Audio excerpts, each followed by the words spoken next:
이데일리엔 장중에 살펴보는 주요 경제 뉴스입니다. 첫 소식입니다. 한국은행이 금융시장 불안 해소를 위해 당분간 금융기관에 유동성을 무제한으로 공급하기로 했습니다. 한은은 오늘 금융통화위원회를 열고 환매 조건부 채권 무제한 매입과 공개시장 운영 대상 기관 및 대상 증권 확대를 내용으로 하는 한국은행의 공개시장 운영 규정과 금융기관 대출 규정 개정안을 의결했습니다. 100조 원 이상의 자금이 투입되는 정부의 민생 금융안정 패키지 프로그램에도 충분한 자금이 공급되도록 한다는 방침입니다. 이를 위해 6월 말까지 매주 1회 정례적으로 RP를 매입해 시장의 유동성 수요 전액을 제한 없이 공급하기로 했으며 금리는 기준금리의 0.1%포인트를 가산한 0.85%를 상한선으로 설정했습니다. 또 공개시장 운영 대상기관 증권회사 11곳을 추가하고 대상 증권도 8개 공공기관 특수체로 확대했습니다.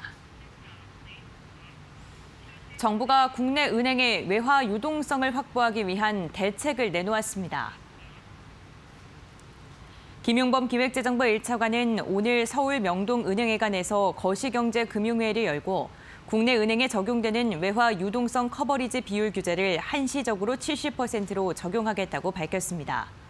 LCR 규제는 대표적인 외화 건전성 규제로 기존에는 80%였던 비율이 5월 말까지 3개월간 조정되는 것입니다. 이와 함께 금융사의 외환 건전성 부담금 규제를 완화시키고 시장에 유동성을 공급하겠다고 설명했습니다. 이번 달 마지막 주인 30일과 31일에 400개가 가까운 기업의 정기 주주총회가 개최될 예정입니다. 한국예탁결제원에 따르면 양일간 정기 주주총회를 여는 상장사는 392개사입니다. 월요일인 30일에 322개사가 몰리며 마지막 주 정기 주총을 여는 상장사 10곳 중 8곳 이상이 이날 열리게 됐습니다. 한편 올해의 슈퍼주총대회는 내일이 될 전망입니다. 예탁원에 따르면 이날 정기 주총을 여는 상장사는 총 670개사로 특히 경영권 분쟁을 겪고 있는 한진칼의 정기 주총이 이날 열려 관심이 쏠리고 있습니다. 중국 정부가 코로나19에 따른 14일 격리 조치에도 불구하고 LG 디스플레이 직원의 특별 입국을 허용했습니다. LG 디스플레이에 따르면 임직원 290명이 오늘 중국 광저우 바이빈 국제공항으로 떠났습니다.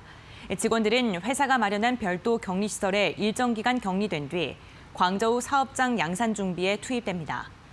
회사는 앞서 광저우 대형 유기 발광 다이오드 패널 생산 라인 양상 준비를 올 1분기 안에 끝낼 계획이었습니다. 회사 측은 이번 전세기 투입을 계기로 조속히 양산에 돌입할 수 있도록 하겠다고 설명했습니다. 현대모비스가 세계에서 처음으로 개발한 루프 에어백 기술이 미국 정부기관의 주목을 받았습니다. 루프 에어백은 차가 뒤집히는 사고가 나면 천장 전체를 덮어 승객을 보호하는 장치로 현대모비스는 고속도로 교통안전국이 이 기술의 승객 안전성 평가를 진행했다고 밝혔습니다. 안전국은 1월 미국 자동차공학회가 주관하는 세미나에서 승객의 루프 이탈 완화 방안 연구 보고서를 발표하면서 현대모비스의 루프 에어백 평가 관련 자료를 소개한 것으로 알려졌습니다. 현대모비스는 자료에는 여러 조건에서 실험을 하니 선루프 승객 이탈을 막는 효과가 있다고 나왔다며 초기 단계 연구에서 구체적인 결과가 담기지는 않았다고 설명했습니다. 안전국은 북미 지역 교통안전, 승객 보호와 관련된 각종 법규를 마련하고 신차 안전도 평가 등을 진행하는 미국 정부 산하 기관입니다. 이어서 이 시각 간추린 뉴스입니다. 정부가 코로나19 사태로 자금 조달에 어려움을 겪는 증권사 캐피탈사에 유동성을 우선적으로 공급하기 시작했습니다. 자금 시장의 가장 약한 고리에 자금을 먼저 투입해 시장 안정성을 끌어올리겠다는 취지입니다. 부동산 인포에 따르면 내달 전국 56개 단지에서 총 3만 5천 가구가량이 일반 분양될 계획입니다. 지난해 2배 이상으로 5년 만에 3만 가구가 넘게 됐습니다.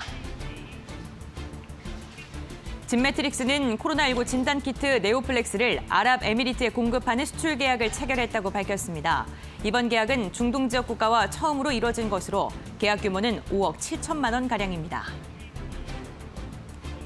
LG U+는 자율주행차 관련 기업 캠트로닉스와 자율주행 셔틀 서비스 실증 사업을 위한 업무 협약을 맺었다고 밝혔습니다. 이데일리엔 장중에 살펴보는 주요 경제 뉴스 함께 확인해 봤습니다.